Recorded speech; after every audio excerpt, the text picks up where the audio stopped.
तुझे निर्णय चुकतात आणि मग सदैव तू स्वतःला कोसत बसतोस. अनेक वर्ष तुझ्या बाबतीत हेच घडतंय, पण का घडतंय आणि त्यातून कसं बाहेर पडायचं हे आता शांतपणे ऐक.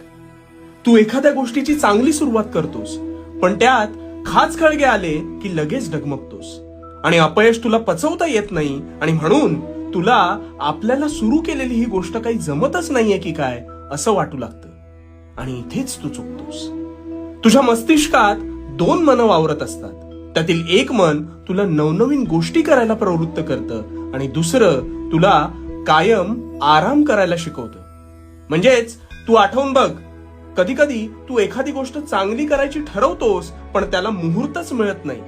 सतत उद्यापासून करू असं तुला एक आराम स्वरूपी मन सांगतं आणि तू क्षणाचाही अवलंब न करता ते ऐकतोस आणि तिथेच फसतोस. अरे कुरुक्षेत्रावर आम्ही अर्जुनाला काय सल्ला दिला होता? जो स्वतःच्या तत्वांशी प्रामाणिक राहतो तोच हे जग जिंकतो. त्यामुळे आजपासून तुला प्रगतीपथावर मार्गक्रमण करायचं असेल तर तुझ्या मनाला लागणारी वाळवी ही कधीच स्वीकारू नकोस. आणि एकदा का निर्णय घेतलास की झोपून दे, मग बघू तुझी प्रगती कशी होत नाही ते.